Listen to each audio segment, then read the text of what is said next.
Hello, the topic for today, we'll be talking about moral pluralism in the abstract. You've already seen a particular example of moral pluralism in the writings of W.D. Ross.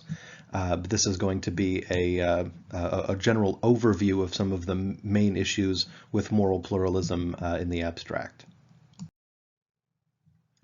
First off, we want to distinguish moral pluralism from its opponent, moral monism.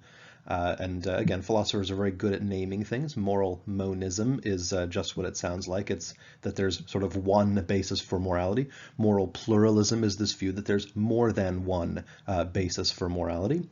So moral monism is the idea that there is one and only one supreme moral rule or principle. The moral theories that we've already seen have been examples of this. And there are two elements of this one supreme moral rule. The first is that it is absolute, that is, it should not ever be violated, which makes some sense, and that it is fundamental, that is, no deeper or more important principle exists. Right, so the whole point behind moral monism is to say we got one and only one moral principle. There is no more fundamental moral principle. We have already reduced things, reduced morality to its most fundamental level, and therefore it's an absolute moral rule. And we've seen that so far each of the moral theories that we've taken any look at all since the beginning of the term has some problems, some sort of more than others. We started out the term talking about the problems with theories like moral relativism and moral subjectivism, and those have problems that are so bad that we just don't really bother with them ever after. Essentially, their problems are that they amount to being a denial of the very existence of morality. Right? Morality, as we sort of think it is, couldn't possibly exist on a relative or subjective basis. The divine command theory, which we talked about in the first unit of the course, suffers from the problems of either being arbitrary or else irrelevant. We've seen that with the Euthyphro dilemma. Utilitarianism is the first of the good moral theories we've taken a look at, and it's very flexible, it's very demanding, and it's very impartial. Right? These are all things that people like about the moral theory, but it might be too flexible, too demanding, and too impartial. It might be any of those things. And besides that, it may be that there just is more to morality than the consequences. Additionally, utilitarianism has this very convincing idea of what makes something a moral subject, but it also doesn't really have a very good idea for what makes something a moral agent, right? So there are some really good things about it and some troubles with utilitarianism. None of the troubles with utilitarianism are out and out fatal to the theory, but they are real, actual troubles. They are reasons that a reasonable person might reject utilitarianism as a moral theory. One of the things I want you to notice at this point about utilitarianism is that, again, it is a monist theory. It says that there is one and only one basis for morality, and that is the principle of utility, the principle of the greatest general good, right? The idea that the one action available that has the best overall consequences is the right thing to do, and all others are the wrong thing. Right? So again, there's one principle only, and that's what it is. Kantian moral theory is also a theory with one and only one moral principle. And the things that people tend to like about Kantian moral theory are that, first off, it considers intent, right? It proposes some very plausible moral rules, that idea of universalizability, the idea of not treating people like things. It doesn't generate positive duties very easily. That is, it tells you what not to do, but doesn't necessarily tell you very well what to do. It doesn't handle conflict of duties well because it's a monist theory. Remember, Kant says there is one and only one categorical imperative. There is one and only one moral law, and that's what you reduce everything to. And so, remember, Kant didn't even think there was such a thing as conflicts of duties, really. It doesn't consider consequences at all, which in certain cases can seem to be very strange. And though it does have a good account of what makes something a moral agent, that is the faculty of reason, it sort of lacks clarity on what makes something a moral subject exclusive of moral agency. So again, some really good things to like about Kantian moral theory and some troubles. And the troubles aren't, again, out and out fatal, but they are real troubles. They are reasons why a rational person might reject Kantian moral theory. And so what do you do about this idea that the moral theories that we've seen so far have each had some major troubles? And so Schaefer-Landau, in his précis of moral pluralism, suggests that there are three options. He says that first, we could discover some new fundamental moral principle other than those that we have seen so far that is better, right? So perhaps there's a principle that is better than the principle of utility, or a principle that is better than Kant's categorical imperative. And if so, then we have a competing moral theory. A second option would be to follow whatever the best of the theories we've seen so far and then address its imperfections with some modifications. So if you can modify Kant to consider consequences, or to at least get around the idea that it doesn't consider consequences at all, or if you can modify Kantian moral theory to make the rules that it has somewhat easier to understand or follow, or if you could modify utilitarianism not to be so unjust in some cases, etc. I mean, it's an idea. Okay. Or a third option is that you could abandon monism, moral monism that is, in favor of ethical pluralism, right? This idea that if the trouble is that there is just one and only one moral rule, perhaps you can solve some of those problems by saying, look, there's more than one moral rule, and that would be adopting a pluralist moral perspective. So we're gonna explore that third one here in this lecture. Before we do so, I want to get out a kind of warning, right? And the warning is this. People often assume that between any two extreme positions, there's always an option in the middle that is better than each extreme. In many cases, this is, in fact, true. Right? One might have a very extreme position on one issue and think that, that every extreme position is in some sense a wrong position, and that there's a kind of more moderate position or more in-between position that is better. Again, many times this is the case. Right. So, for example, if one were discussing immigration, I think an extreme position that a country might have would be to absolutely allow no immigrants of any kind and go to extreme measures to make sure that nobody legally or illegally enters a country. Right. That would be one very extreme position. Another very extreme position might be that there are no restrictions whatsoever. Anybody can come and go as they please. There are no border checks. There's no real distinction between one border and another. Let it all happen, right? Those are both extreme positions, and you might say that any intermediate position would be better than each extreme, right? To have some restrictions and some checks and some rules, but not an outright prohibition on any kind of international travel or immigration or anything like that, right? So that's a case in which there is a kind of intermediate position that might be better than both extremes. And it's tempting to think that this is always the case, but it is not always the case. In some cases, what results is a compromise that gives up what was originally valuable for no real gain. So in other words, in looking for the best of both worlds in some cases, we may end up with the worst of both worlds instead, right? So for example, if you think that utilitarianism is, for example, too flexible, that is, that it leads to these problems with injustice, what you could do then is you could say, okay, fine, we can use utilitarianism, but we're going to put a bunch of rules in place so that it can't ever commit an injustice. But notice what you're doing in those cases is you're saying, look, if some situation occurs where we have a choices between getting the best overall consequences, but those best overall consequences require committing an injustice, what we've essentially done is given up the idea that the best overall consequences are most worthwhile. Right, and so in adopting those kinds of rules on utilitarianism, we have given up its flexibility. Right, we have given up this idea that the overall consequences are really worth pursuing.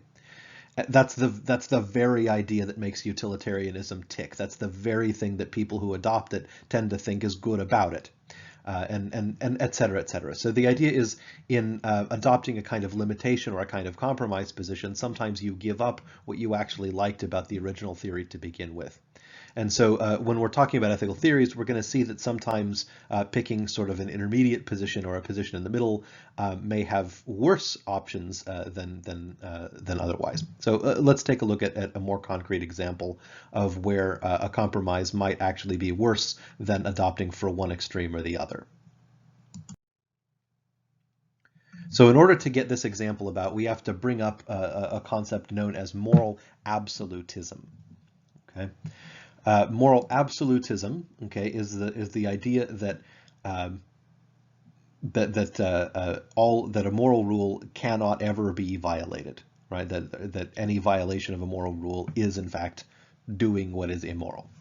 Okay, and so all monist positions are absolutist in this way, and for good reason. What would be the point, as I've written here, of having one supreme moral principle if you are not obligated to follow it? Okay, so all monist theories are absolutist as well.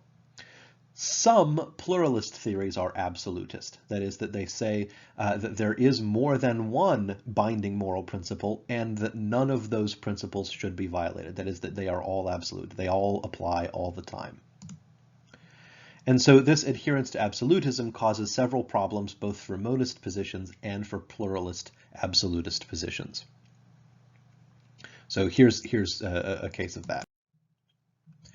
So let's take a look at some of the cases that have proven to be very difficult for each of the moral theories we've seen so far.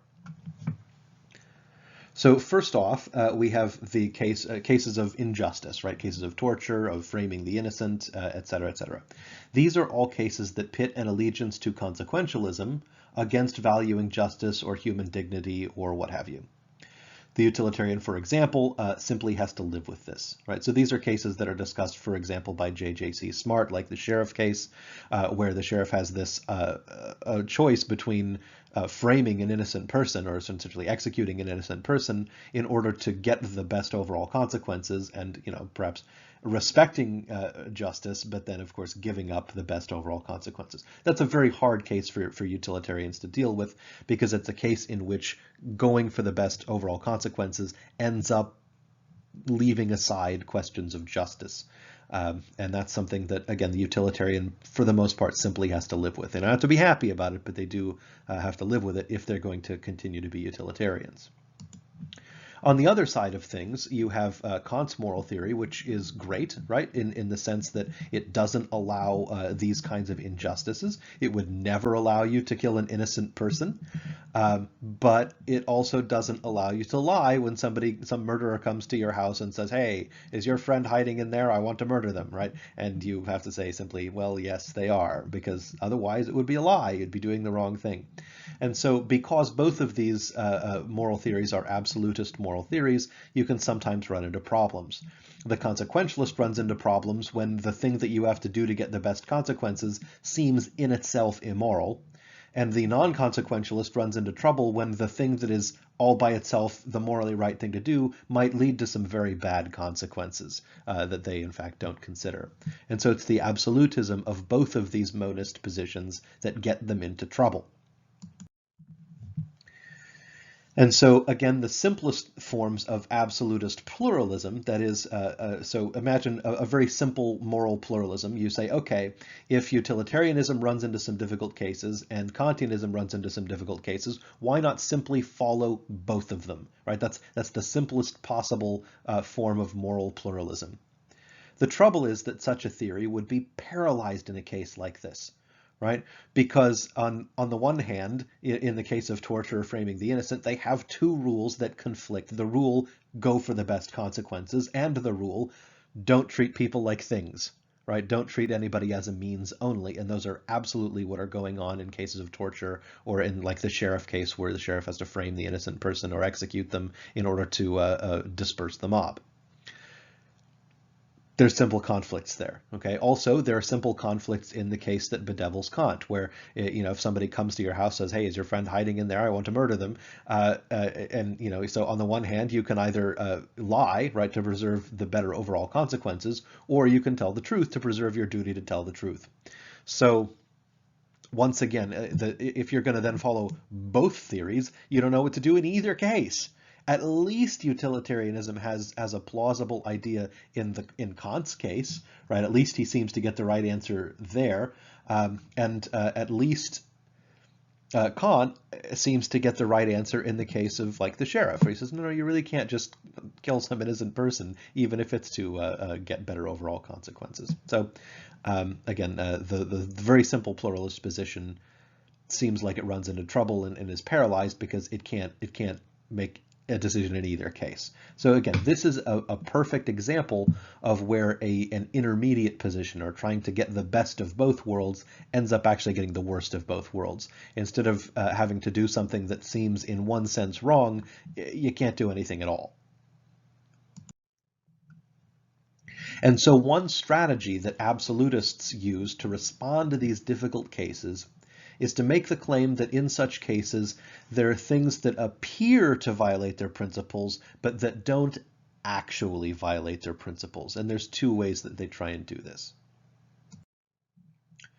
And so in order to introduce these strategies, right, these distinctions between either doing and allowing, or between foreseeing and performing, or something like that, the double effect cases. Let's go back and use some of Judith Jarvis Thomson's examples, because I think, number one, you're already familiar with them, and number two, they make really good examples of why pluralism makes the kind of moves that it makes. Okay, and so just for a brief recap of some of these examples, if you'll remember the trolley case, this is the one where there's 5 on one track, 1 on the other track, and the driver has to make the decision of whether to keep the car on its original course and kill the 5, or turn the trolley and kill the 1, right? So that's the idea. And then, of course, we have the doctor case where, there's these, 5 people that all need an organ transplant, 2 lungs, 2 kidneys and a heart. And some person comes in for a routine physical that happens to have the rare blood type of all of these 5 patients. And so the doctor faces a situation where they must decide whether to cut up this one person and take their organs to save the 5, or to let the one go free and go about their business and, essentially result in the death of the 5. And so in morally relevant areas, these look like parallel cases, but in the case of the trolley, our intuitions are fairly strong that one is allowed to turn the trolley, and fairly strong in the doctor case that one is not allowed to operate. So remember, one of them is not the problem without, it's the conflict between these two cases that's the real problem. And so again, the consequentialist has a very easy time with the trolley case, right? It's just a numbers game. You pick the option that will result in fewer people dead at the end of it, and that means turning the trolley to hit the 1 instead of the 5. But they have a very hard time with the doctor case, because this looks like a case of injustice. It looks like we're sort of unjustly killing one person, even though we are saving 5. The rights-based thinker, the thinker that thinks much more like Kant on this matter, has a very easy time with the doctor case. You're simply not allowed to use that person as a means to save the others, right? But they have a hard time with the trolley case, because it seems like, if you're not allowed to use one as a means to save the others, why are you allowed to turn the trolley onto the 1 instead of allowing it to hit the 5? And so again, each of these absolutist monist positions has some trouble. And of course, the pluralist absolutist doesn't just have a problem with one case, they have problems with both cases, right? Both cases involve a conflict of duties that seems completely irresolvable. So let's look at some strategies that absolutists sometimes use to try and get out of this, or to try and explain why they don't, after all, have some serious problem, or how they deal with problems of these conflicts between different moral principles that are yet binding moral principles. And so the attempt to explain away the problem goes this way. They want to describe their responses to these cases in such a way as allows them to get the most intuitive answer to each of them. And that is, again, they want to be able to say, yes, you can turn the trolley, and no, you can't operate on the patient. That's really what they want, but they want a consistent way of saying that. And so one attempt at this is what's called the doctrine of double effect. Okay, this is essentially a distinction between intending a result and foreseeing a result. And this proposal says that you can appear to be violating a moral rule without really violating the moral rule. Remember, this is what we sort of mentioned earlier, and so here we are. And so the proposal is that you can turn the trolley because your intent is to turn away from the 5, even though you can foresee killing the 1. But of course, you can't operate in the doctor case because you can't operate on them without intending to kill them.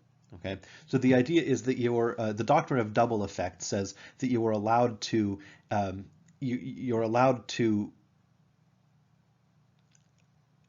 sort of intend a good action even though you foresee some bad effect coming out of it. As long as you don't intend the bad action, or the bad result, then that's okay, right? You can foresee it, you can know it's going to happen, you just can't intend to make the bad thing happen. And that appears, right? That idea appears to allow the pluralist absolutist to say the right thing in both of these kinds of cases. Well, Schaefer-Landau points out a trouble here. Okay, he thinks that the trouble with this proposal, and I agree, is that this is just what he calls a sophistry. If somebody uses the term sophistry, what they mean is that it's more of a play on words than a real, genuine argument here. Right? It might sound good, but there's no real substance behind it. Okay, and again, I agree. I think Schaefer-Landau is correct here.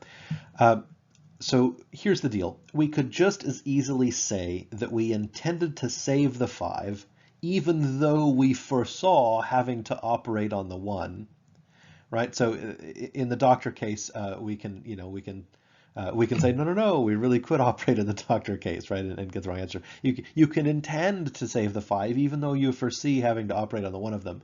And at the same time, you can reverse the other case too. The rights-based theorist would not get to fail to notice intentionally violating the rights of the 1 on the tracks. If you're turning the trolley toward the 1, it seems you can't turn the trolley without the intent of killing the 1. You have to know that that's what's going on.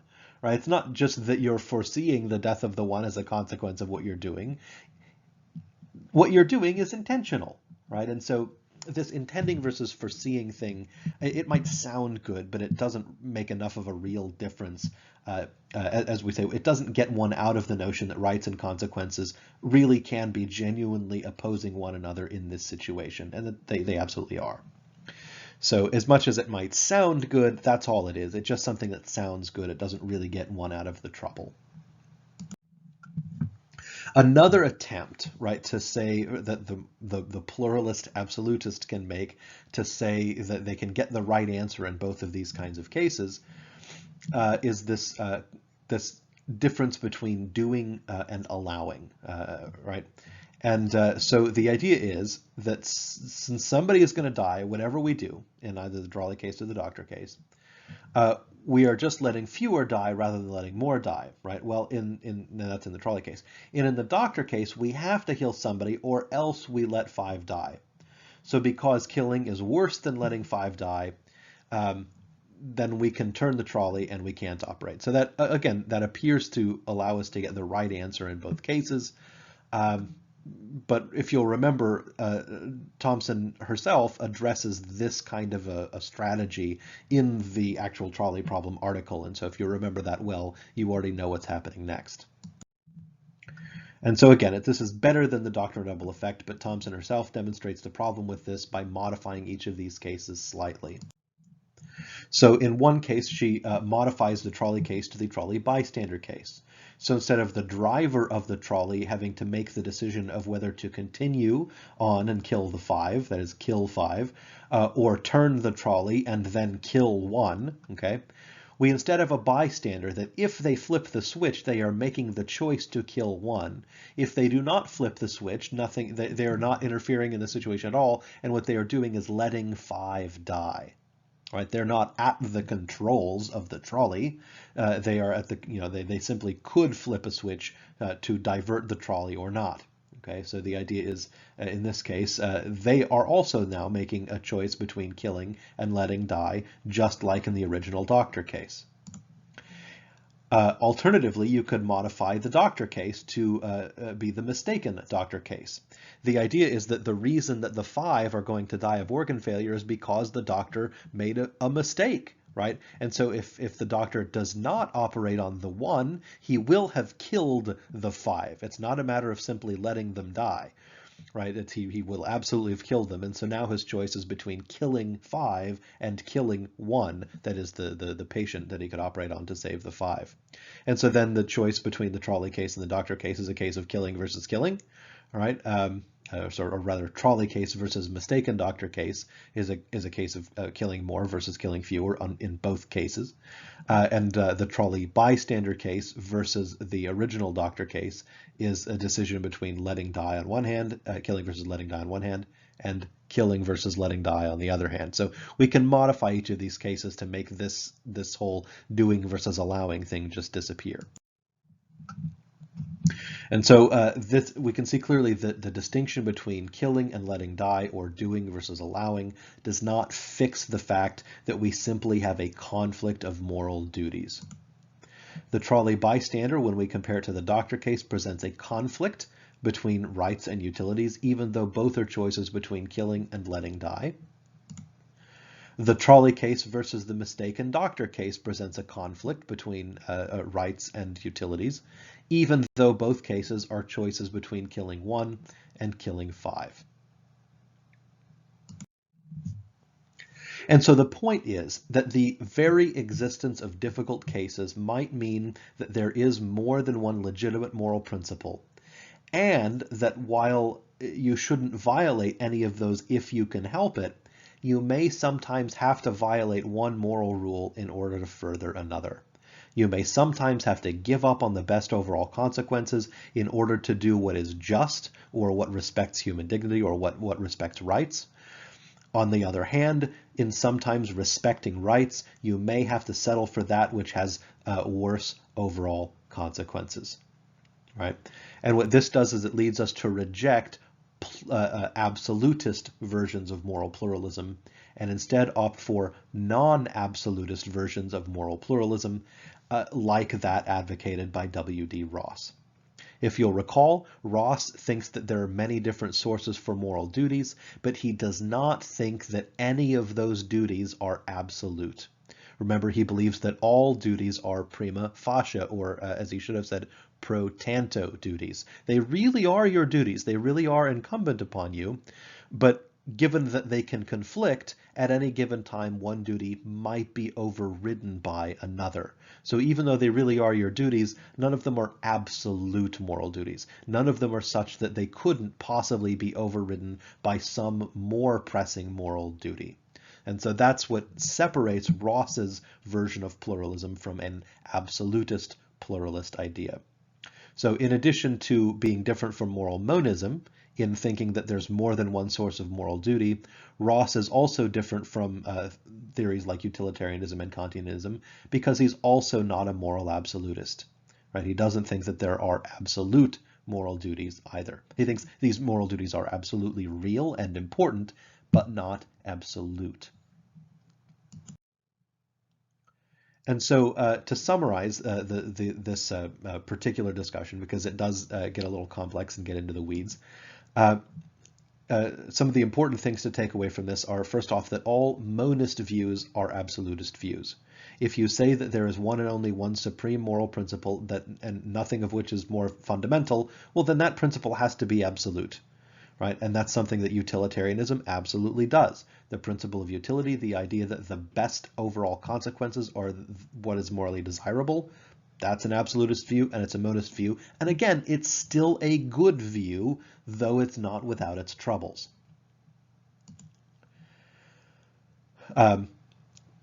Likewise, absolutist views have problems with some kinds of difficult cases, and we've seen those cases. We've seen that utilitarianism has a lot of trouble with cases where injustice might have the best overall consequences, etc. Kant has trouble in cases where the right thing to do, the thing that follows his categorical imperative, might lead to bad overall consequences, perhaps very bad overall consequences. Those are problems that non-consequentialists have to deal with. Right? So this is a result of the absolutism. Non-absolutist pluralism is an alternative that handles these difficult cases well, right? So in these trolley cases, for example, Ross would have to say, okay, look, what's true in the trolley case is that it looks like your duty to get the best overall consequences may outweigh your duty to do no harm. And in the doctor case, it seems like the duty to do no harm seems to outweigh the duty to be benevolent, that is or beneficent, that is to do the duty to do good, the duty to pursue good consequences. So these are all relevant issues. This is a case in which, again, Ross seems to have a fairly easy idea with this. However, non-absolutist pluralism is also inherently difficult to apply and systematize. Why should we get a different answer in one of these two cases than another? What is it about one case versus another that allows you to say what you want, other than maybe just sort of feeling that way? What are you really supposed to do and why? Right? These are just troubles, and we talked about some of these troubles when we talked about Ross's theory, and we talked about the limits in what Ross is really allowed to tell you. He says, I'm not going to supply you a single universal moral principle that you can always follow exactly in a certain way, because I just don't think there is one.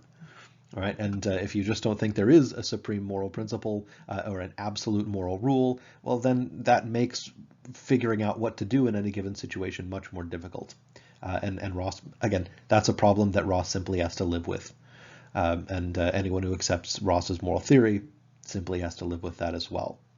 Again, that doesn't make it necessarily a bad moral theory, but it is a problem, and it is a reason that a rational person might reject Ross's moral theory. So we can see that we have advanced our knowledge. We've covered some more territory, but we have yet to find anything that could be called a perfect moral theory, and that might be unlikely.